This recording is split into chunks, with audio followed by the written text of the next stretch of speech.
Hello दोस्तों, Indian GS में आप सभी का स्वागत है। तो दोस्तों, Jharkhand PGT and lab assistant का जो एग्ज़ाम आने वाला है उसमें पेपर 1 के प्रश्नों को आज इस वीडियो में डिस्कस करने वाले हैं। और यह मॉडल सेट का सेट 8 है। जो लोग सेट 1 से लेकर सेट 7 तक नहीं देखे हैं वो जाके देख लें। और इसमें जो टोटल प्रश्नों की संख्या रहेगी ये 60 रहेगी, जो कि लेटेस्ट पैटर्न जो है जेएसएससी का उस पर आधारित प्रश्न रहेंगे। तो वीडियो को पूरा देखें। और जो लोग इंडियन जीएस में नए हैं, जो लोग अभी तक सब्सक्राइब नहीं किए हुए हैं इंडियन जीएस को, वो सब्सक्राइब कर लें। और जिन्हें इसकी पीडीएफ की ज़रूरत हो पढ़ने के लिए वो टेलीग्राम ग्रुप ज्वाइन करें, वहाँ पर आपको पीडीएफ इसकी मिल जाएगी। तो चलिए जानते हैं प्रश्नों को। पहला प्रश्न है, ये सामान्य अध्ययन से रिलेटेड प्रश्न रहेंगे, जो कि टोटल प्रश्नों की संख्या 10 रहेगी। तो इसे देखें। पहला प्रश्न क्या है, निम्नलिखित देशों की राजधानी में कौन सा सही नहीं है, मतलब सही सम्मेलन कौन सा नहीं है, ये पूछा जा रहा है। इसमें एक साइड दिया गया है देश, दूसरी साइड राजधानी दिया गया है। फर्स्ट में है बांग्लादेश, जिसकी राजधानी ढाका। बी में दिया गया संयुक्त अरब अमीरात, जिसकी राजधानी अबू धाबी है। सी में वेनेजुएला, जिसकी राजधानी कराकस है। और डी में दिया गया है रूस, जिसकी राजधानी ये बर्लिन दिया गया है। तो इसमें कौन सा सही नहीं है ये पूछा जा रहा है। तो ये ऑप्शन नंबर डी जो है ये इसका गलत आंसर है। दैट मीन्स रूस की राजधानी मॉस्को है और जो बर्लिन है ये जर्मनी की राजधानी है, और यही इसका करेक्ट आंसर होगा। ये देख लेते हैं, रूस की राजधानी जो है मॉस्को तथा जर्मनी जो है ये बर्लिन की, मतलब ये राजधानी है, मतलब जर्मनी की राजधानी बर्लिन है। अब और भी जान लेते हैं, रसिया का जो करेंसी जो होता है, मतलब वहाँ पर जो मुद्रा जो चलती है ये रसियन रूबल चलती है। और वहाँ के अभी के प्रेजेंट के प्राइम मिनिस्टर हैं मिखैल मिशुतिन, अभी प्रेजेंट के प्राइम मिनिस्टर हैं। और वहाँ के जो प्रेसिडेंट है वो व्लादिमीर पुतिन जी जो अभी हैं। और यहाँ की टोटल जो पॉपुलेशन है ये 14.34 करोड़ टोटल पॉपुलेशन है यहाँ की रूस की, जो कि वर्ल्ड बैंक के अनुसार ये 2021 का डाटा ये शो कर रहा है। और ये जो रसिया जो है ये 2 महाद्वीपों पे ये मतलब बसा हुआ है। एक है यूरोप और दूसरा एशिया, दोनों महाद्वीपों में इसका एरिया कवर होता है। तो ये भी ध्यान में रखें। अब नेक्स्ट जानते हैं जर्मनी के बारे में। जर्मनी की कैपिटल बर्लिन है और यहाँ के चांसलर जो हैं अभी प्रेजेंट के ये हैं ओलाफ स्कोल्ज, यहाँ के अभी प्रेजेंट के चांसलर हैं। और यहाँ की टोटल पॉपुलेशन है 8.32 करोड़ है, ये भी वर्ल्ड बैंक 2021 के अनुसार। और यहाँ की जो ऑफिशियल लैंग्वेज जो है ये जर्मन यहाँ पर बोली जाती है। तो ये सभी चीज़ें भी ध्यान में रखें, प्रश्न बन सकते हैं इन सभी से। अब नेक्स्ट जानते हैं अगला प्रश्न क्या है, निम्नलिखित में से कौन से देश की मुद्रा का मिलान सही नहीं है। मतलब एक साइड देश दिया गया है, दूसरे साइड उसका मुद्रा, दैट मीन्स करेंसी दिया गया है। तो ये देख लेते हैं। फर्स्ट में दिया गया है पोलैंड, जिसकी मुद्रा जिलोटी। बी में दिया गया है नॉर्वे, जिसकी मुद्रा है फ्लोरिंट है। और सी में दिया गया है नीदरलैंड, जिसकी मुद्रा यूरो। और डी में दिया गया स्वीडन, जिसकी मुद्रा दिया गया है स्वीडिश क्रोन। तो इसमें कौन सा सही सम्मेलन नहीं है ये पूछा जा रहा है। तो इसका सही सम्मेलन ये नॉर्वे इसका नहीं होगा। नॉर्वे का जो मुद्रा होता है वो नॉर्वेजियन क्रोन इसकी मुद्रा होती है। ये देख लेते हैं, नॉर्वे का नॉर्वेजियन क्रोन इसकी मुद्रा है। और इसकी जो कैपिटल है ये ओस्लो में सिचुएटेड है। और यहाँ के जो किंग है, दैट मीन्स जो राजा भी हैं, ये हैं हेराल्ड वी, ये हेराल्ड 5 यहाँ के राजा हैं। और यहाँ की जो करेंसी है ये नॉर्वेजियन क्रोन यहाँ पर यूज की जाती है। और अभी के यहाँ के प्राइम मिनिस्टर जो हैं ये जोनास गाहर स्टोर यहाँ के प्राइम मिनिस्टर हैं। और यहाँ की जो ऑफिशियल लैंग्वेज जो यहाँ पर बोली जाती है ये नॉर्वेजियन यहाँ पर बोली जाती है। तो ये सभी चीज़ें भी हैं जिसको ध्यान में रखने लायक है। अब नेक्स्ट जानते हैं अगला प्रश्न क्या है, स्वदेशी और बहिष्कार पहली बार किस घटना के दौरान ये संघर्ष की विधि के रूप में ये अपनाए गए थे। मतलब जो स्वदेशी आंदोलन है और जो बहिष्कार आंदोलन है वो किस घटना के बाद ये आंदोलन भारतीयों के द्वारा शुरू किया गया था। तो इसमें ऑप्शन दिया गया ए में बंगाल विभाजन के विरुद्ध आंदोलन, बी में दिया गया होम रूल आंदोलन, सी में है असहयोग आंदोलन, और डी में दिया गया साइमन कमीशन की भारत यात्रा पर। तो ये किसके बाद ये स्वदेशी और बहिष्कार आंदोलन ये शुरू किया गया था। तो ये बंगाल विभाजन जब हुआ था 1905 में, उसके विरोध में ये आंदोलन चलाए गए थे भारतीयों के द्वारा, स्वदेशी आंदोलन, जिसमें अपने देश की चीज़ों को ये प्रमोट किया जा रहा था, मतलब यूज किया जा रहा था। और बहिष्कार आंदोलन जो है ये जो विदेशी वस्तुएं जो होती थी, जो हाँ ब्रिटेन से बन के आती थी, उन सभी का बहिष्कार करना, मतलब उन सभी को ना खरीदना। तो ये था बंगाल विभाजन के कारण ये शुरू किया गया था। अब नेक्स्ट जानते हैं अगला प्रश्न है, मोर्ले मिंटो सुधार बिल किस वर्ष पारित किया गया, ये प्रश्न पूछा गया। तो इसमें ऑप्शन दिया गया ए 1905, बी 1909, सी 1911 और डी में दिया गया 1920। तो जो मोर्ले मिंटो सुधार बिल जो है ये 1909 में ये लाया गया था और ये अंग्रेज़ों के द्वारा ये लाया गया एक बिल था। अब इसके बारे में जान लेते हैं कि वर्ष 1905 में लॉर्ड कर्जन के साथ लॉर्ड मिंटो को भारत का वायसराय ये नियुक्त किया गया था तथा जॉन मॉर्ले को भारत का ये सचिव नियुक्त किया गया था और इनके द्वारा किए गए सुधारों को क्या बोला जाता है, मॉर्ले मिंटो सुधार के नाम से ये जाना जाता है। और यही जो है भारत परिषद अधिनियम 1909 के तहत ये लाया गया था, मॉर्ले मिंटो सुधार अधिनियम। तो ये भी ध्यान में रखें। अब नेक्स्ट जानते हैं अगला प्रश्न क्या है। निम्नलिखित भारतीय राष्ट्रीय कांग्रेस के किस अधिवेशन में महात्मा गांधी को चंपारण के किसानों की समस्याओं से अवगत कराया गया था। मतलब वो कौन सा भारतीय राष्ट्रीय कांग्रेस का अधिवेशन था जिसमें महात्मा गांधी के पास जाके चंपारण के जो किसान थे वो अपने समस्याओं को बताए थे कि चंपारण में ऐसा ऐसा हो रहा है। तो ये कौन सा ये अधिवेशन था। तो इसमें ऑप्शन दिया गया है ए में बनारस अधिवेशन 1905, बी में दिया गया है कोलकाता अधिवेशन 1906 और सी में दिया गया है सूरत अधिवेशन 1907 और डी में दिया गया है लखनऊ अधिवेशन 1916। तो ये कौन सा अधिवेशन था, ये था लखनऊ अधिवेशन 1916 में महात्मा गांधी जी को ये बताया गया था जो चंपारण के किसान थे वहाँ पर 3 कठिया प्रणाली जो अंग्रेज़ों के द्वारा लाया गया था नील की खेती के लिए, तो उसी के विरोध में मतलब ये जो वहाँ के किसान थे ये महात्मा गांधी के पास पहुँचे थे अपना समस्या को लेकर और वहीं पर महात्मा गांधी इनकी समस्याओं को सुने थे और इसके लिए मतलब ये अंग्रेज़ों के प्रति मतलब महात्मा गांधी ये लाए थे कि ये सब जो चल रहा है इसको हटाया जाए। और महात्मा गांधी के कारण ही वहाँ पर जो 3 कठिया सिस्टम चल रहा था नील की खेती के लिए वो ख़त्म कर दिया गया था। तो ये था इसका मेन ये मकसद। अब नेक्स्ट जानते हैं अगला प्रश्न क्या है। भारत का अपने पड़ोसी देशों के मध्य अंतर्राष्ट्रीय सीमा के विस्तार का आरोही क्रम में ये बताने के लिए बोल रहा है। मतलब तो इसमें ऑप्शन दिया गया है ए में चीन, बांग्लादेश, पाकिस्तान, नेपाल, बी में दिया गया है नेपाल, पाकिस्तान, चीन, बांग्लादेश, सी में दिया गया है नेपाल, पाकिस्तान, बांग्लादेश और चीन और डी में दिया गया है पाकिस्तान, नेपाल, चीन, बांग्लादेश।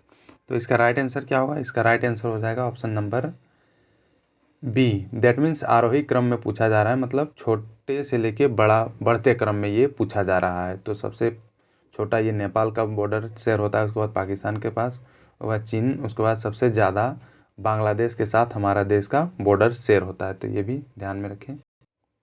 इसका एक्सप्लेनेशन दिया हुआ है जैसे कि बांग्लादेश के साथ सबसे ज़्यादा बॉर्डर शेयर होता है ये 4096.7 किलोमीटर का बॉर्डर ये लंबाई शेयर होता है और चीन के साथ 3488 किलोमीटर।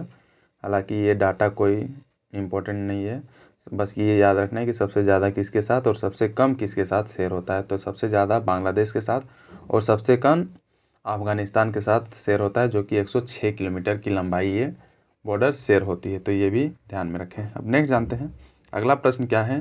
हिमालय पर्वत श्रृंखला की वे 2 श्रेणियाँ जिसके मतलब बीच से सिंधु नदी ये प्रवाहित होती है। तो ये कौन सी 2 श्रेणियाँ हैं जिसके बीच सिंधु नदी बहती है। तो इसमें ऑप्शन दिया गया ए में लद्दाख एवं पीर पंजाल श्रेणी, बी में दिया गया लद्दाख एवं बनिहाल श्रेणी, सी में दिया गया है लद्दाख और जास्कर श्रेणियाँ और डी में दिया गया इनमें से कोई नहीं। तो जो सिंधु नदी जो है ये लद्दाख और जास्कर श्रेणियों के बीच से ये अपवाहित होने वाली नदी है, दैट मीन्स फ्लो होती है। तो ये ध्यान में रखें। अब नेक्स्ट जानते हैं जनगणना 2011 के अनुसार भारत में निम्नलिखित में से किस केंद्र शासित प्रदेश का लिंगानुपात ये सर्वाधिक है, ये पूछा गया है। तो इसमें ऑप्शन दिया गया है ए पुदुचेरी, बी लक्षद्वीप, सी में दिया गया दमन एवं दीप और डी में दिए गए चंडीगढ़। तो ये कौन सा जो केंद्र शासित प्रदेश है जिसमें लिंगानुपात सर्वाधिक है और ये 2011 के जनगणना के अनुसार पूछा जा रहा है। तो इसका राइट आंसर हो जाएगा ये Puducherry, that means option number ए इसका राइट आंसर हो जाएगा। और ये 2011 के जनगणना के अनुसार इसमें जो लिंगानुपात जो है दैट मीन्स सेक्स रेशियो जिसको बोलते हैं, जिसमें प्रति मतलब पुरुषों के प्रति मतलब जो नंबर ऑफ फीमेल्स अपॉन या फिर ऊपर में मेल होता है उसके बाद नीचे फीमेल होती है, इस तरह कुछ करके इसका होता है रेशियो। तो वो ध्यान रखें, देख लें। इसमें जैसे कि अंडमान निकोबार में है सबसे ज़्यादा मतलब 876, सॉरी अंडमान निकोबार ये नहीं होगा, ये तो लक्षद्वीप पुडुचेरी का सबसे ज़्यादा है जो कि 1037 महिलाएं हैं और ये प्रति 1000 पुरुषों पे हैं। तो ये इसका मतलब था, मतलब इसमें जो है महिलाएं सबसे ऊपर में होती है और ये पुरुषों के कंपैरिजन में ये तुलना की जाती है कि महिलाओं की संख्या कितनी है 1000 पुरुषों में, और इसी को बोला जाता है सेक्स रेशियो बोला जाता है, दैट मीन्स लिंगानुपात बोला जाता है। और दादर और नागर हवेली की है 774 स्त्री प्रति 1000 पुरुष पे, और दमन और द्वीप की 618, लक्षद्वीप की 946। तो ये सभी दिए गए हैं, जो कि सबसे ज़्यादा पुदुचेरी की है और सबसे कम अगर पूछा जाए तो ये दमन द्वीप की है, जो कि 618 महिलाएं प्रति 1000 पुरुषों में। तो ये ध्यान में रखें। अब नेक्स्ट जानते हैं अगला प्रश्न क्या है। निम्नलिखित में से किस समिति या आयोग ने न्याय पंचायतों के गठन की सिफारिश ये की है। तो इसमें ऑप्शन दिया गया है, ए में बलवंत राय मेहता समिति, बी में दिया गया अशोक मेहता समिति, सी में दिया गया है GV के राव समिति, और डी में दिया गया है सरकारिया आयोग। तो ये किसके गठन के बाद मतलब ये पंचायतों का गठन की सिफारिश ये किया गया था, कौन से आयोग या फिर समिति के सिफारिश पे। तो इसका राइट आंसर होगा ये अशोक मेहता समिति जो बनाई गई थी, इन्हीं के द्वारा ये रिकमेंड किया गया था कि पंचायतों का गठन किया जाए और पंचायती राज व्यवस्था को लाया जाए। अब नेक्स्ट जानते हैं, इसमें दिया गया है कि अशोक मेहता समिति जो था, इसमें 1977 में पंचायती राज व्यवस्था के सुझाव देने के लिए गठित ये एक समिति था, जो कि वर्ष 1978 में इनके द्वारा रिपोर्ट को पेश किया गया, और ये ऐसा बोला गया कि त्रिस्तरीय प्रणाली के साथ द्विस्तरीय प्रणाली को मतलब ये रेकमेंड किया था जो अशोक मेहता समिति था। अब नेक्स्ट जानते हैं अगला प्रश्न क्या है।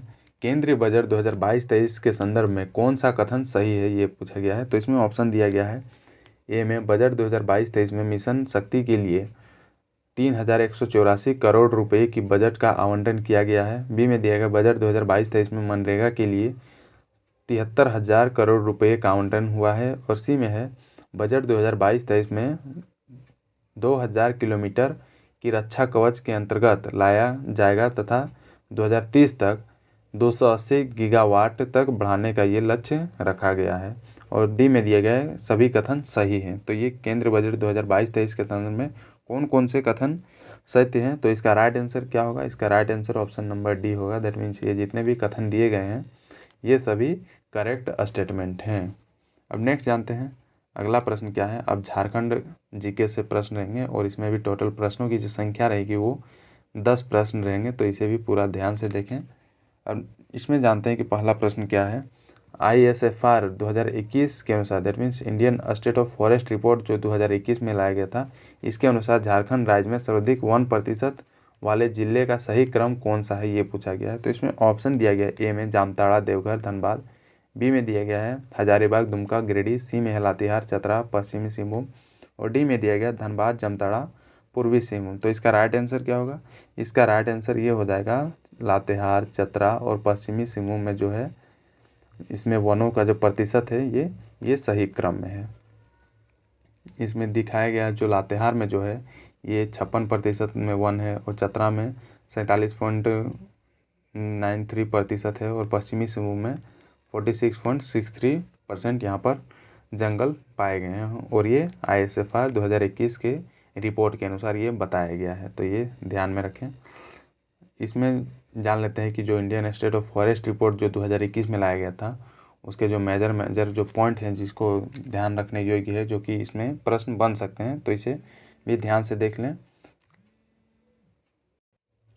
इस रिपोर्ट में ये बताया गया है कि टोटल फॉरेस्ट एंड जो ट्री कवर जो हमारे देश में है ये 24.62% है, जो कि जियोग्राफिकल एरिया का ये परसेंट है। मतलब जितना भी 100% जोग्राफिकल एरिया है हमारे देश का, उसमें से 24.62% में ये फॉरेस्ट हैं और ट्री कवर पाए गए हैं। और इनमें से जो है ये 7,13,789 स्क्वायर किलोमीटर जो है ये फॉरेस्ट कवर है, और ट्री कवर जो है ये 2.91% है, और इनमें से भी 21.71% में ही केवल फॉरेस्ट है और 2.91 में है ट्री कवर है।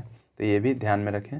और इसमें जो चेंज लाया गया मतलब चेंज जो पाया गया जो 2019 का जो डाटा था, Indian state of forest report का जो 2019 का जो डाटा था और 2021 में जो कंपेयर किया गया, तो उसमें पाया गया है कि forest cover with in reserve forest area में ये इंक्रीज पाया गया है। और ये कितना इंक्रीज पाया गया है, ये स्क्वायर किलोमीटर का इंक्रीज पाया गया है। और फॉरेस्ट कवर आउटसाइड जो रिजर्व फॉरेस्ट एरिया होता है उसमें भी इंक्रीज पाया गया है, और ये 1509 स्क्वायर किलोमीटर का ये इंक्रीज पाया गया है। तो इसे भी ध्यान में रखें। अब नेक्स्ट क्या है, the state with highest forest area cover wise, मतलब कौन से स्टेट में सबसे ज़्यादा फॉरेस्ट पाया गया है ये इस रिपोर्ट के अनुसार। तो इसमें मध्य प्रदेश पहले स्थान पे है, दूसरे स्थान पे अरुणाचल प्रदेश, तीसरे स्थान पे छत्तीसगढ़, चौथे स्थान पे उड़ीसा और पाँचवें स्थान पे ये महाराष्ट्र है। तो ये सीक्वेंस याद रखें कि सबसे ज़्यादा किसका है, मध्य प्रदेश का, उसके बाद अरुणाचल प्रदेश का, उसके बाद ये इन सभी का। इसमें भी जो परसेंटेज वाइज अगर देखा जाए तो सबसे ज़्यादा किसका है, तो इसमें मिजोरम का सबसे ज़्यादा, उसके बाद अरुणाचल प्रदेश, मेघालय, मणिपुर और नागालैंड का। इन सभी का भी ध्यान में रखें। अगर परसेंटेज वाइज पूछा जाए तो ये सही होगा, और एरिया वाइज अगर पूछा जाए तो ये सही होगा, ऊपर वाला जो मध्य प्रदेश वगैरह है। नेक्स्ट है top 5 state in terms of increasing in forest cover, मतलब उन सभी टॉप 5 स्टेट जिसमें फॉरेस्ट कवर इंक्रीज पाया गया है। तो ये आंध्र प्रदेश में पाया गया है सबसे ज़्यादा, उसके बाद तेलंगाना, उड़ीसा, कर्नाटका और झारखंड में पाया गया। नेक्स्ट है टॉप 5 स्टेट जहाँ पर डिक्रीज इन फॉरेस्ट कवर ये पाया गया, मतलब जहाँ पर फॉरेस्ट जो है वो घटे हैं। तो इसमें अरुणाचल प्रदेश में सबसे ज़्यादा घटा है, उसके बाद मणिपुर, नागालैंड, मिजोरम और मेघालय में। तो ये भी ध्यान में रखें, और ये 2021 के रिपोर्ट के अनुसार ये डाटा बताया गया है। अब जो हमारे संविधान में जो कॉन्स्टिट्यूशनल प्रोविजंस हैं फॉरेस्ट के रिगार्डिंग, वो भी जान लेते हैं। तो ये जो फॉरेस्ट है, जो जंगल जिसको बोलते हैं, ये कंकरेंट लिस्ट में ये डाला गया है 7वीं अनुसूची में हमारे संविधान में। कंकरेंट लिस्ट कहने का मतलब है कि इसमें राज्य सरकारें भी कानून बना सकती है और केंद्र सरकार भी कानून इसमें बना सकता है। जो यूनियन लिस्ट होता है जिसको संघ सूची बोलते हैं, उसमें केवल यूनियन, दैट मीन्स जो सेंट्रल गवर्नमेंट होती है वो कानून बना सकती है, और जो स्टेट लिस्ट होता है, दैट मीन्स जिसको राज्य सूची बोलते हैं, वो उसमें केवल राज्य सरकारें कानून बना सकती हैं। तो ये सभी चीज़ें हैं जो बेसिक चीज़ें हैं, इसे भी ध्यान में रखना काफ़ी ज़रूरी है। और इसमें जो है 42nd अमेंडमेंट एक्ट जब 1976 ये लाया गया था, जिसमें जो फॉरेस्ट था इसको स्टेट लिस्ट से कंकरेंट लिस्ट में डाला गया था। मतलब जो पहले जो फॉरेस्ट था वो स्टेट लिस्ट का पार्ट था, बाद में इसको चेंज करके कंकरेंट लिस्ट में डाला गया था। और भी आर्टिकल्स हैं, जैसे कि आर्टिकल नंबर 51A सब क्लोज जी में इसमें ये मेंशन किया गया है कि जो हमारे जितने भी नागरिक हैं इस देश के, उसका फंडामेंटल ड्यूटी बनता है सभी नागरिकों का कि वो फॉरेस्ट को बचाए, और फॉरेस्ट में जितने भी वाइल्ड लाइफ जो है, जीव जंतु जानवर सब हैं, उन सभी का भी रक्षा करे। ये मौलिक कर्तव्य बनता है यहाँ के लोगों के लिए। और नेक्स्ट आर्टिकल है जो कि आर्टिकल 48 सब क्लोज ए है। इसमें स्टेट को ये पावर देता है कि वो फॉरेस्ट को बचाए और वहाँ के जो जीव जंतु हैं उनको भी रक्षा करे। अगला है आर्टिकल नंबर 21 जो है, ये क्या बोलता है कि right to clean health and sustainable environment. अगर फॉरेस्ट अगर नहीं रहेगा तो सस्टेनेबल इन्वायरमेंट कैसे रहेगा, तो ये मेंशन किया हुआ है आर्टिकल नंबर 21 में, और ये भी फंडामेंटल राइट का ये पार्ट है। तो ये भी सभी चीज़ें भी ध्यान में रखें। अब नेक्स्ट जानते हैं अगला प्रश्न क्या है। झारखंड बजट 2022-23 आगामी वित्त वर्ष 2022-23 में निम्न में से किस योजना को प्रारंभ करने का प्रस्ताव है जिनके तहत डिग्री प्राप्त युवाओं को विभिन्न प्रतियोगिता परीक्षा की तैयारी कराई जाएगी। तो इसमें ऑप्शन दिया गया ए में मुख्यमंत्री रोजगार सृजन योजना, बी में दिया गया है गुरुजी रोजगार योजना, सी में है गुरुजी रोजगार सारथी योजना, और डी में दिया गया है मुख्यमंत्री सारथी योजना। तो इसका राइट आंसर क्या होगा, इसका राइट आंसर ये हो जाएगा option number D, that means जो मुख्यमंत्री सारथी योजना है ये लाया गया है, जिसमें डिग्री प्राप्त युवाओं को विभिन्न प्रतियोगिता परीक्षाओं की ये तैयारी करवाई जाएगी इस योजना के तहत फ्री में। तो ये ध्यान में रखें। अब नेक्स्ट जानते हैं अगला प्रश्न क्या है। दिए गए जनजाति एवं उनके द्वारा किए जाने वाले नृत्य का सही मिलान करें। ये इसमें दिया गया है, एक साइड में जनजाति दिया गया है, दूसरे साइड में उनके द्वारा किए जाने वाले जो नृत्य है, दैट मीन जो डांस है वो दिया गया है। पहला में क्या है मुंडा जनजाति, बी में दिया गया उरांव, सी हो, और सी डी में दिया गया है संथाली। तो इनमें से कौन कौन सा जो जनजाति है उनका डांस फॉर्म क्या है।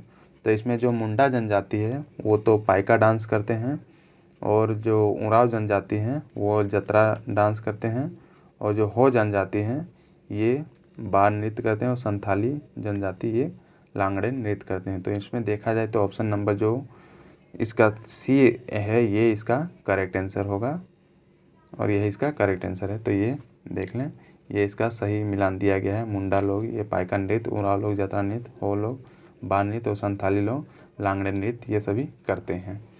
अब नेक्स्ट जानते हैं अगला प्रश्न क्या है। झारखंड के किस प्रख्यात साहित्यकार शिक्षाविद एवं संस्कृति कर्मी को मरणोपरांत पद्मश्री 2022 से सम्मानित किया गया है? तो इसमें ऑप्शन दिया गया ए में माइकल किंडो, बी में दिया गया फा स्टेन स्वामी, सी में है लक्ष्मण गिलुआ और डी में दिया गया डॉक्टर गिरधारी राम गोंझू। तो ये किनको दिया गया है 2022 में पद्मश्री अवार्ड? तो इसका राइट आंसर होगा option number D, that means doctor Girdhari Ram Gonjhu को ये दिया गया है 2022 का पद्मश्री अवार्ड। अब नेक्स्ट जानते हैं अगला प्रश्न है झारखंड का दक्षिणी जिला कौन सा है? तो इसमें ऑप्शन दिया गया ए साहेबगंज, बी में दिया गया पश्चिम सिंहभूम, सी में है सिमडेगा और डी में दिया गया पूर्वी सिंहभूम। तो इसका राइट आंसर क्या होगा? इसका राइट आंसर ये हो जाएगा पश्चिमी सिंहभूम जो है ये झारखंड का सबसे दक्षिणी जिला है। और इसको मैप में देख लेते हैं। ये रहा झारखंड, ये रहा नॉर्थ साइड ऊपर में जो है ये, और इधर रहा साउथ साइड। तो जो साउथ सबसे सदर्न मोस्ट जो डिस्ट्रिक्ट है ये है वेस्ट सिंहभूम, जिसको पश्चिमी सिंहभूम बोला जाता है। तो ये ध्यान में रखें। और बाकी सब ईस्ट वेस्ट ये भी एक बार देख लें। अगर पूर्वी पूछा जाए तो ये साहेबगंज है, और अगर पश्चिमी पूछा जाए तो ये गढ़वा है। और ये गढ़वा एकमात्र डिस्ट्रिक्ट है झारखंड का जो 3 स्टेट के साथ बॉर्डर शेयर करता है, ये भी ध्यान में रखें। इसमें जो है उत्तर प्रदेश के साथ बॉर्डर शेयर करता है, बिहार के साथ और छत्तीसगढ़ के साथ ये गढ़वा डिस्ट्रिक्ट जो है ये बॉर्डर शेयर करता है। तो ये भी ध्यान में रखें। अब नेक्स्ट जानते हैं अगला प्रश्न क्या है। निम्नलिखित में से झारखंड का दक्षिणवर्ती नदियाँ कौन सी है? मतलब जो दक्षिण की ओर बहने वाली नदियाँ कौन कौन सी है? तो इसमें दिया गया ए में दामोदर नदी, बी में स्वर्णरेखा नदी, सी में दिया गया दक्षिणी कोयल नदी और डी में दिया गया उपयुक्त सभी, मतलब इनमें से सभी नदियाँ। तो इसका राइट आंसर क्या होगा? इसका राइट आंसर ये सभी नदियाँ जो है ये दक्षिणवर्ती नदियाँ हैं, दैट मीन्स दक्षिण की ओर बहने वाली नदियाँ हैं। अब नेक्स्ट जानते हैं अगला प्रश्न क्या है। झारखंड के प्रमुख अभ्यारण्य तथा उससे संबंधित जिलों का सही मिलान करें। मतलब अभ्यारण्य एक साइड दिया गया है और दूसरे साइड जिला दिया गया, दैट मीन्स डिस्ट्रिक्ट दिया गया है जहाँ पर वो अभ्यारण्य सिचुएटेड है। तो इसमें ए में दिया गया पारसनाथ अभ्यारण्य, बी में दिया गया महुआ डाँड़ भेड़िया अभ्यारण्य, सी में है दलमा अभ्यारण्य और डी में दिया गया पालकोट अभ्यारण्य। तो इसमें कौन कौन सा ये होगा? तो ए में जो पारसनाथ अभ्यारण्य है ये तो समझ में आता है कि ये पारसनाथ गिरिडीह में सिचुएटेड है। महुआ डाँड़ अभ्यारण्य जो ये लातेहार में सिचुएटेड है। और दलमा अभ्यारण्य जो है ये सिचुएटेड है पूर्वी सिंहभूम में। और पालकोट अभ्यारण्य ये गुमला में सिचुएटेड है। तो इसका राइट आंसर जो हो जाएगा ये ऑप्शन नंबर सी इसका राइट आंसर हो जाएगा। दैट मीन्स पारसनाथ अभ्यारण्य गिरिडीह में है, महुआ डाँड़ अभ्यारण्य ये लातेहार में है। लातेहार महुआ डाँड़ अभ्यारण्य जो है यहाँ पर लातेहार में एक जगह का नाम है महुआ डाँड़ जहाँ पर ये सिचुएटेड है। तो ये भी ध्यान में रखें। ये इसका सही क्रम दिया गया है, इसे एक बार पढ़ लें। अब नेक्स्ट जानते हैं झारखंड क्षेत्र स्वायत्त शासी परिषद का गठन 9 अगस्त 1995 में हुआ। इसके उपाध्यक्ष मतलब कौन थे उस टाइम जब इसका गठन किया गया था?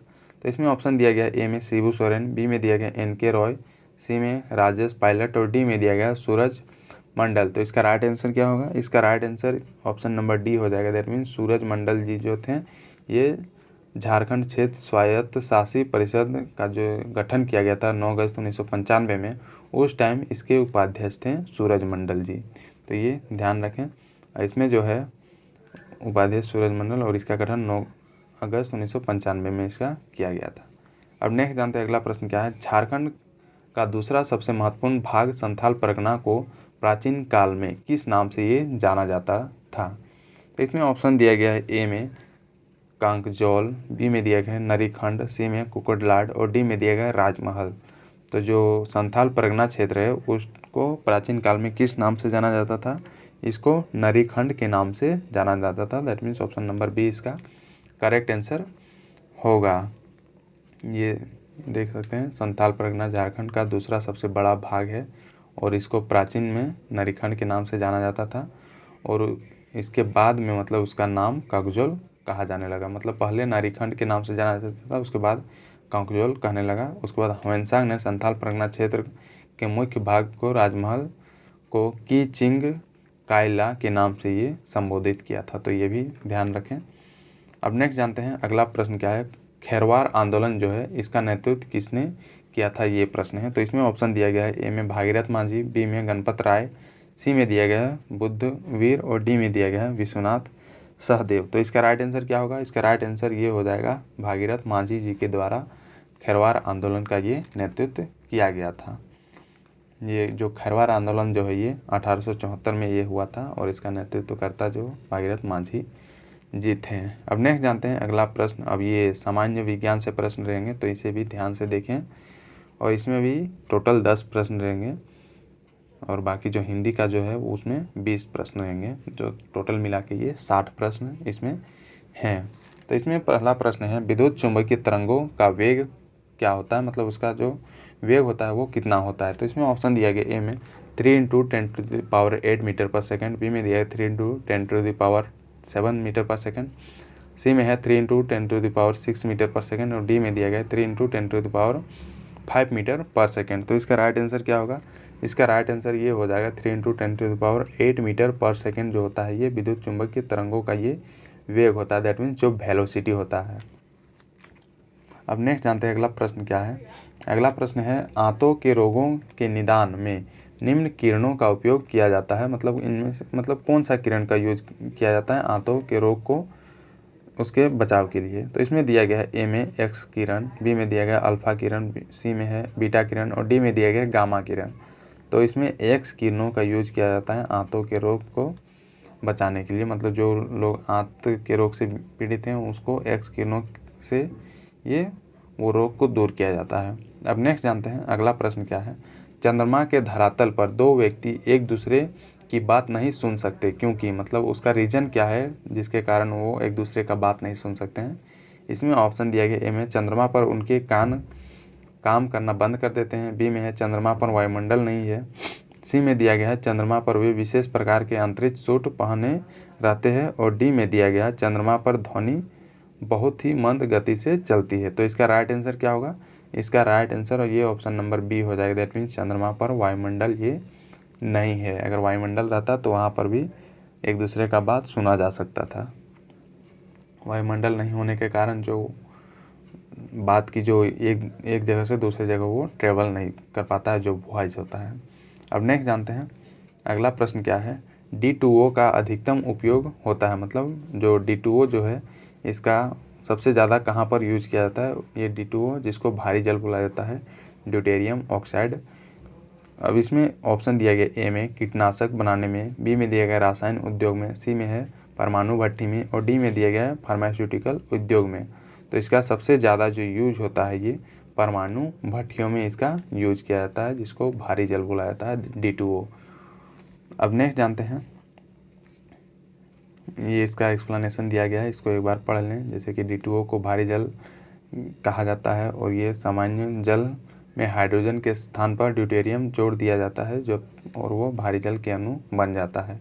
और इसका सबसे ज़्यादा जो यूज है ये परमाणु भट्टियों में ये किया जाता है। अब नेक्स्ट जानते हैं अगला प्रश्न है जल का वाष्प में परिवर्तन कहलाता है, मतलब अगर जल जो है वो वाष्प बन रहा है तो उस परिवर्तन को क्या बोलते हैं, कौन सा परिवर्तन कहा जाता है। तो इसमें ऑप्शन दिया गया ए में प्राकृतिक परिवर्तन, बी में दिया गया भौतिक परिवर्तन, सी में है रासायनिक परिवर्तन, डी में दिया गया जैविक परिवर्तन। भौतिक मतलब फिजिकल चेंज, रासायनिक केमिकल चेंज और जैविक मतलब हो गया बायोलॉजिकल चेंज। तो जो लोग इंग्लिश बोलते हैं उन सभी को के लिए ये मैं बोल दे रहा हूँ। तो इसका राइट आंसर क्या होगा?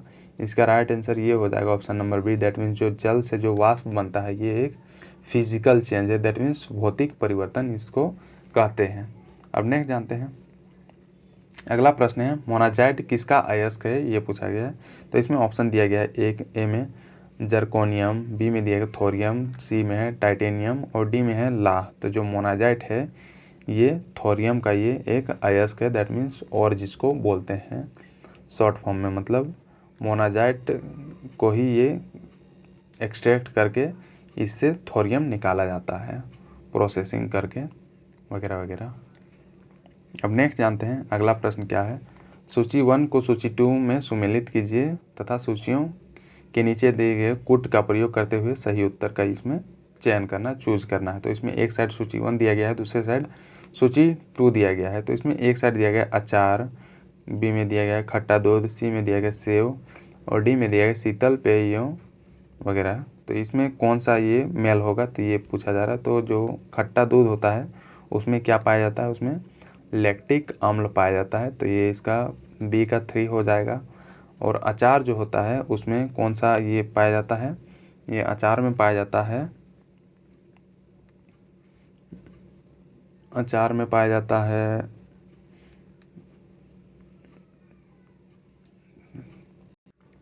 अचार में एसिटिक अम्ल पाया जाता है। और सेव में पाया जाता है, सेव में मैलिक अम्ल पाया जाता है। और शीतल पेय में पाया जाता है कार्बोनिक अम्ल। तो इसका राइट आंसर क्या हो जाएगा, इसका right answer option number B ये हो जाएगा। तो ये देख लें। और इसमें देख लेते हैं जो इसका सही सम्मेलन जो है, ये अचार में एसिटिक अम्ल पाया जाता है, दूध में लैक्टिक अम्ल पाया जाता है, सेव में मैलिक अम्ल पाया जाता है, और जो शीतल पेय और सोडा वाटर जो होता है इसमें कार्बोनिक अम्ल पाए जाते हैं। तो ये इसका सही सम्मेलन होगा। अब नेक्स्ट जानते हैं अगला प्रश्न क्या है। हेलोजन के बाह्यतम कोश में कितने इलेक्ट्रॉन होते हैं, ये पूछा गया है। तो इसमें ऑप्शन दिया गया है, ए में 8, बी में दिया है 7, सी में 5 और डी में दिया गया है 6 इलेक्ट्रॉन। तो इसका राइट आंसर क्या होगा, जो हेलोजन जो ग्रुप होते हैं उसके जो बाह्यतम कक्षा जो होते हैं उसमें टोटल ये 7 इलेक्ट्रॉन ये पाए जाते हैं। ये देख सकते हैं आवर्त सारणी के ये ग्रुप नंबर 17 में ये हेलोजन सभी जो रहते हैं, और इसीलिए इसमें 7 जो बाह्य इलेक्ट्रॉन जो पाए जाते हैं। और इसमें जो तत्व जो होते हैं जैसे कि फ्लोरीन हो गया, क्लोरीन हो गया, ब्रोमीन, आयोडीन, एस्टेटिन, ये सभी हेलोजन ग्रुप के ये तत्व हैं जो कि समूह 17 और ये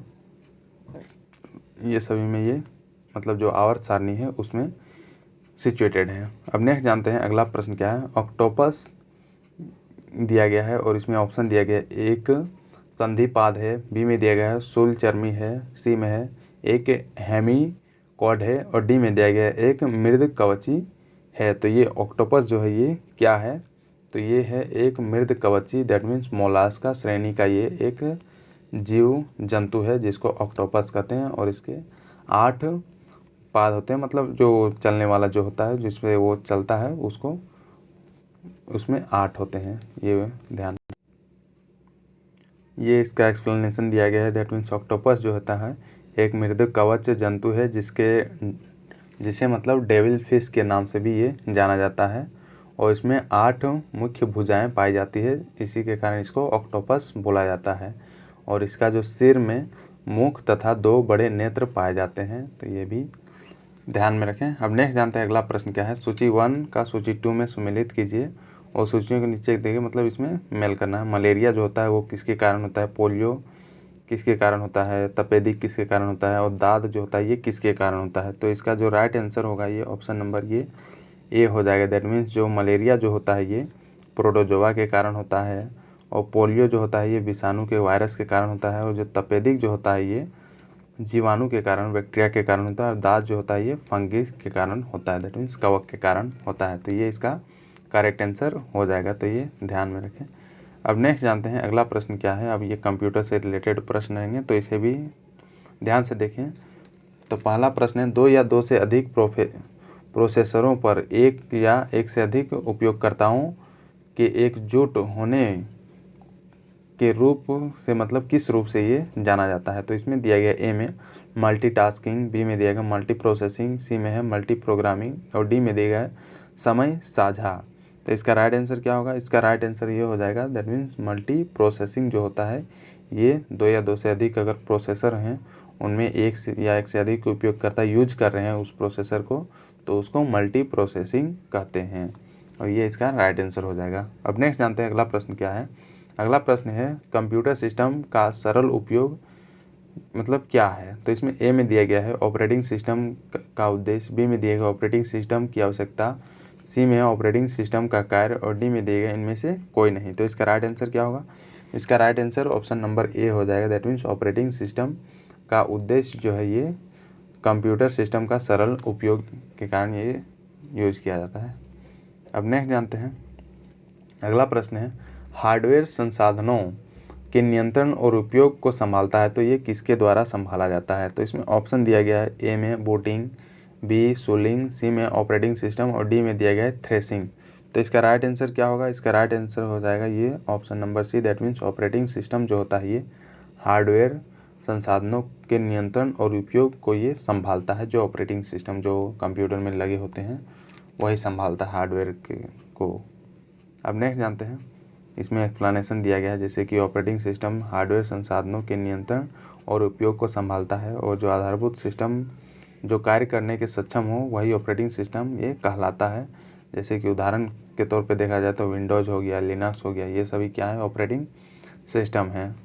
अब नेक्स्ट जानते हैं, अगला प्रश्न है, वर्ड फाइल में फिल इन द ब्लैंक्स सुविधा आपको एक शब्द के लिए समानार्थक शब्द खोजने में मदद करती है। तो ये किसके थ्रू ये हेल्प मिलता है? तो इसमें दिया गया ए में स्पेलिंग चेकर, बी में दिया गया फाइंड एंड रिप्लेस, सी में दिया गया थिसॉरस और डी में दिया गया है ग्रामर चेकर। तो ये किसके द्वारा किया जाता है? ये किया जाता है थिसॉरस के द्वारा ये किया जाता है। मतलब अगर कोई सेम वर्ड को अगर चूज करना हो तो उसमें थिसॉरस का यूज किया जाता है। इसमें दिया गया है कि वर्ड फाइल में थिसॉरस सुविधा आपको एक शब्द के लिए समानार्थी शब्द खोजने में ये मदद करती है, तो ये ध्यान में रखें। अब नेक्स्ट जानते हैं, अगला प्रश्न है, fill in the blanks command मतलब कौन से कमांड पिछली कमांड के प्रभाव को उलट देती है? तो इसमें ऑप्शन दिया गया है ए में रीडू, बी में दिया गया अंडू, सी में दिया गया पेस्ट और डी में दिया गया कट। तो इसका राइट आंसर क्या होगा? इसका राइट आंसर ऑप्शन नंबर ये बी हो जाएगा। दैट मीन्स जो अंडू होता है वो कमांड पिछले कमांड को ये फिर से ला देता है। अंडू में होता ये है कि मान लीजिए अगर आप कुछ कर रहे हो लैपटॉप में या फिर कंप्यूटर में और उसमें कुछ आप डिलीट कर दिए हो और फिर चाहते हो कि नहीं मैं उसको फिर से मैं लाऊंगा, तुरंत लाऊंगा, तो इसमें अंडू का यूज़ किया जाता है। अंडू करने से वो फिर से वापस आ जाता है जो डिलीट किया हुआ जो रहता है या फिर कट किया हुआ जो रहता है। अब नेक्स्ट जानते हैं, अगला प्रश्न है, संपूर्ण दस्तावेज का चयन करने के लिए कौन से शॉर्टकट की का यूज़ किया जाता है? तो जो पूरे जो दस्तावेज होते हैं उसको चयन करने के लिए किसका यूज़ किया जाता है? इसमें ऑप्शन दिया गया है ए में Ctrl+A, बी में दिया है Ctrl+C, सी में दिया गया है Ctrl+B और डी में दिया है Ctrl+Shift। अगर किसी सभी चीज़ को अगर सिलेक्ट करना हो तो उसके लिए ये Ctrl+A का यूज किया जाता है, और ये इसका ऑप्शन नंबर ए इसका राइट आंसर हो जाएगा। मान लीजिए आप MS word, MS power point वगैरह किसी में अगर आप काम कर रहे हो तो अगर सारे टेक्स्ट को अगर सिलेक्ट करना है तो आप सिर्फ Ctrl+A क्लिक कर दोगे तो वो आपका पूरा चीज़ सिलेक्ट हो जाएगा। अब नेक्स्ट जानते हैं, अगला प्रश्न क्या है, स्कैनर एक रोलिंग ड्रम के साथ माध्यम स्कैनर होता है, तो ये किसके कारण होता है? तो इसमें दिया गया ए में डूम, बी में दिया गया फ्लैट बंड, सी में है हैंडहेल्ड और डी में दिया गया इनमें से कोई भी नहीं। तो इसका राइट आंसर क्या होगा? इसका राइट आंसर ये डूम हो जाएगा, जो कि स्कैनर और ये एक रोलिंग ड्रम के साथ ये माध्यम स्कैनर ये होता है। अब नेक्स्ट जानते हैं, अगला प्रश्न है फिल इन द ब्लैंक्स मतलब ये किसने कंप्यूटर माउस का आविष्कार ये किया था? तो इसमें ऑप्शन दिया गया ए में डगलस एंजेलबार्ट ने, बी में दिया गया अल्बर्ट एंगलबाद और सी में है चार्ल्स कीथ और डी में दिया गया पोलियो जियो। तो जो माउस जो होता है कंप्यूटर में जो लगा होता है वो किसके द्वारा खोज किया गया था? ये किया गया था डगलस एंजेलबार्ट जी के द्वारा ये खोजा गया था, जो माउस जो होता है कंप्यूटर में। अब नेक्स्ट जानते हैं, अगले प्रश्न की ओर बढ़ते हैं। अगला प्रश्न है, स्पेल चेक मेन्यू के अंतर्गत होता है, मतलब क्या होता है स्पेल चेक के मेन्यू के अंतर्गत? तो इसमें ऑप्शन दिया गया ए में हल, बी में दिया गया है फाइल, सी में दिया गया इंसर्ट और डी में दिया गया है रिव्यू। तो स्पेल चेक मेन्यू में होता है ये रिव्यू का ये ऑप्शन होता है स्पेल चेक मेन्यू में। अब नेक्स्ट जानते हैं, अगला प्रश्न है, माइक्रोसॉफ्ट ने एक कार्यालय एकीकरण उपकरण शुरू किया है जिसे किस रूप में ये जाना जाता है? तो इसमें दिया गया ए में माइक्रोसॉफ्ट ऑफिस, बी में दिया गया माइक्रोसॉफ्ट वर्ड, सी में दिया गया माइक्रोसॉफ्ट पावर पॉइंट और डी में दिया गया माइक्रोसॉफ्ट एक्सेल। तो ये इसका राइट आंसर क्या होगा? इसका राइट आंसर ये हो जाएगा option number A, that means Microsoft office का ये उपकरण ये शुरू किया गया है ये माइक्रोसॉफ्ट के द्वारा। तो ये ध्यान में रखें। अब नेक्स्ट जानते हैं, जो इसका एक्सप्लेनेशन दिया गया, माइक्रोसॉफ्ट ने एक कार्यालय एकीकरण उपकरण शुरू किया है जिसे माइक्रोसॉफ्ट ऑफिस के नाम से ये जाना जाता है, और इसमें जो होता है शब्दों या पूरी लाइन का टंकन ये कर सकते हैं। ये सभी हिंदी वर्ड है जो कि काफ़ी क्लिष्ट वर्ड है। अब नेक्स्ट जानते हैं, अगला प्रश्न है, सूची 1 में दिए गए संज्ञा को सूची 2 में दिए गए संज्ञा के भेद के साथ ये सम्मेलन करने के लिए, मतलब सम्मेलन के लिए बोला गया है। तो इसमें ऑप्शन में दिया गया है ए में जुलाई, बी में दिया गया महीना, सी में दिया गया कुंज और डी में दिया गया पानी। तो ये किन किन चीज़ों में ये मेल होगा, तो ये पूछा जा रहा है। तो इसमें देख लें जो 41 जो है इसमें, मतलब इस प्रश्न में ये डी जो होगा ये हो जाएगा पानी, जो कि द्रववाचक संज्ञा है ये इसका। तो मान लीजिए अगर ऑप्शन में देखते हैं तो डी का 3 किस में आ रहा है, केवल एक में आ रहा है जो ऑप्शन नंबर डी है। दैट मीन्स यही इसका करेक्ट आंसर ये हो जाएगा। दैट मीन्स ए का जो होगा जुलाई जो है ये आ जाएगा आपका व्यक्तिवाचक संज्ञा में, और महीना जो आ जाएगा ये जातिवाचक संज्ञा में आ जाएगा, और कुंज जो है ये समूहवाचक संज्ञा में ये आ जाएगा। तो ये इसका करेक्ट आंसर ये हो जाएगा। अगर आपको एक या दो भी अगर पता हो इस सभी प्रश्नों में तो वो आप सही कर सकते हैं उसके थ्रू। अब नेक्स्ट जानते हैं अगला प्रश्न क्या है। उच्चारण के आधार पर व्यंजनों को कितने वर्गों में विभाजित किया गया है। तो इसमें ऑप्शन दिया गया ए में 6, बी में दिया गया 7, सी 8, डी में दिया गया 9। तो अगर प्रोनाउंसिएशन के आधार पर देखा जाए तो व्यंजन जो वर्ण होते हैं उसको 9 वर्गों में ये विभाजित किया गया है, और ये इसका राइट आंसर होगा। अब अगला प्रश्न है निम्न में से कौन सा महाप्राण वर्णों का ये वर्ग है। तो इसमें दिया गया ए में ख, छ, ठ, बी में दिया गया ध, च, ड, और सी में दिया गया म, स, ध, और डी में दिया गया य, दु, ध। तो ये महाप्राण जो वर्ण है ये कौन कौन से वर्ण हैं। तो इसका राइट आंसर ये हो जाएगा option number A. That means ख, छ, ठ जो है ये महाप्राण वर्णों के वर्ग में ये आते हैं। ये अब जान लेते हैं कि महाप्राण वर्ण एक्चुअली होता क्या है।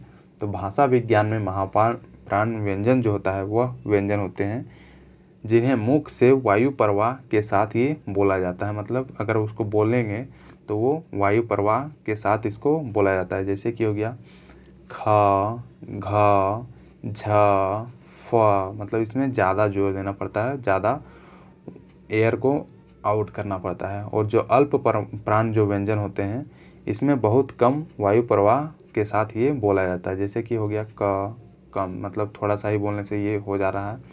ग, ज और प ये सभी अल्प प्राण वाले व्यंजन हैं। तो इन सभी को भी ध्यान में रखें, हो सकता है इनसे रिलेटेड प्रश्न बन सकते हैं। अब नेक्स्ट जानते हैं उद्यान का शुद्ध वर्ण विच्छेद करने के लिए बोला जा रहा है। तो इसमें दिया गया है ए, बी, सी में ये दिया गया है। तो इसका जो उद्यान है इसका राइट ये हो जाएगा उ आधा द, य, आ आधा न, उसके बाद आ, ये इसका राइट आंसर हो जाएगा। That means option number C इसका करेक्ट होगा। अब नेक्स्ट जानते हैं अगला प्रश्न क्या है। समुद्र का पर्यायवाची निम्न में से कौन सा है। जो समुद्र है उसका पर्यायवाची शब्द इसमें पूछा जा रहा है। इसमें दिया गया है ए में जलादि, बी में जलद, सी में दिया गया उदक, और डी में दिया गया आपगा।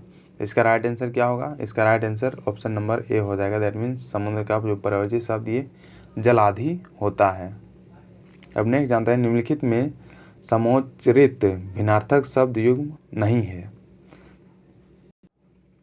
इसमें ऑप्शन दिया गया ए में अपकार उपकार, बी में दिया गया अनल अनिल, सी में दिया गया जन जन, और डी में दिया गया अर्क अरक। तो इसमें से कौन सा भिन्नार्थक युग्म ये नहीं है, मतलब डिफरेंस वर्ड इसमें नहीं है। तो इसका राइट आंसर ये हो जाएगा जो जन जन है ये डिफरेंस वर्ड नहीं है। बाकी जो अपकार का डिफरेंट अगर देखा जाए तो ये उपकार होगा, अनिल का अनिल, अर्क का अर्क, ये सभी समोच्चरित भिन्नार्थक शब्द हैं। अब नेक्स्ट जानते हैं अगला प्रश्न क्या है। मुझे किस प्रकार का सर्वनाम है, मतलब ये जो वर्ड है मुझे, इसमें कौन सा सर्वनाम निहित है। तो इसमें ऑप्शन दिया गया ए में उत्तम पुरुष, बी में दिया गया मध्यम पुरुष, सी में दिया गया अन्य पुरुष, और डी में दिया गया इनमें से कोई नहीं। तो जो मुझे है इसमें उत्तम पुरुष का ये सर्वनाम का यूज किया गया, जो मुझे वर्ड है इसमें।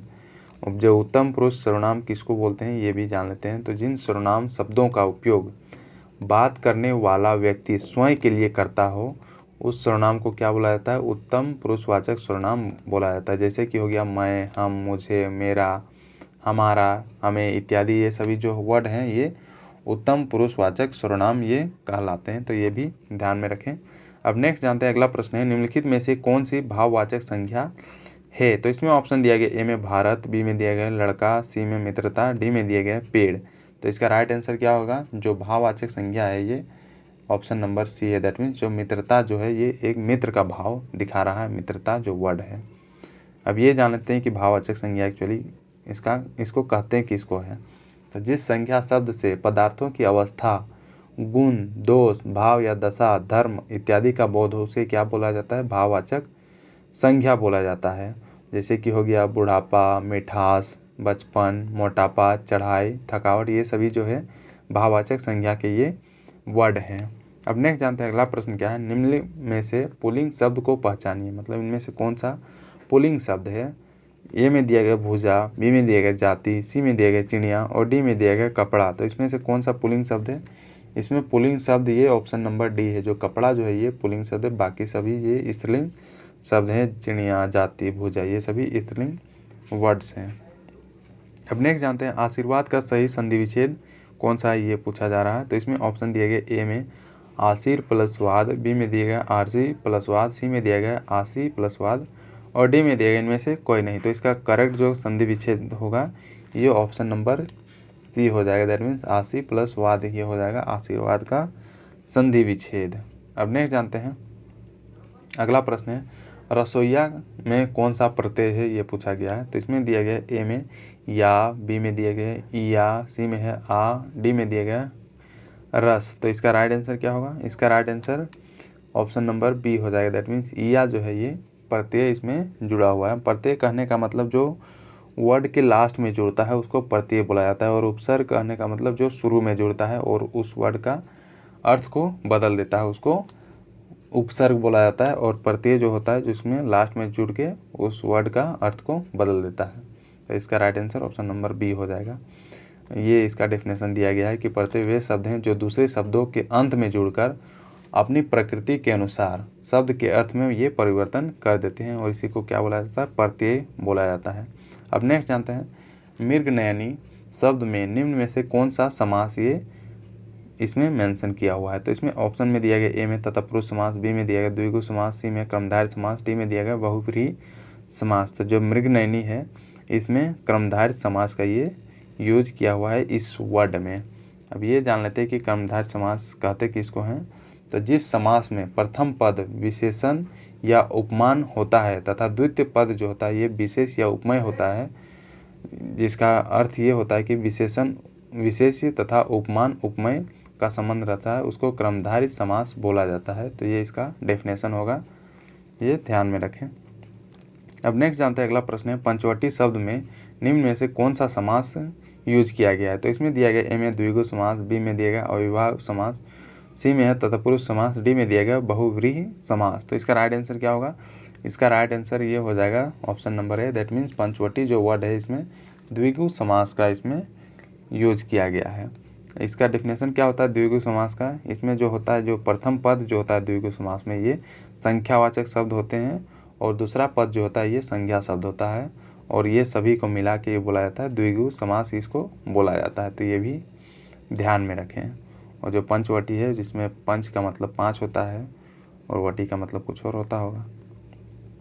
अब नेक्स्ट जानते हैं अगला प्रश्न है निर उपसर्ग से बना शब्द निम्न में से कौन सा है। मतलब उपसर्ग कहने का मतलब जो पहले बन के ये जो निर वर्ड जो है ये पहले बना है लगा हुआ होगा और उससे एक वर्ड बना होगा। तो इसमें ऑप्शन दिया गया ए में निंदा, बी में दिया गया है निदायाई, सी में है निर्दय और डी में दिया गया है निदय। तो इसका राइट आंसर क्या होगा, इसका right answer option number C हो जाएगा। दैट मीन्स निर्दय ये लगा हुआ है, निर इसमें उपसर्ग लगा हुआ है और ये दय लगा हुआ है।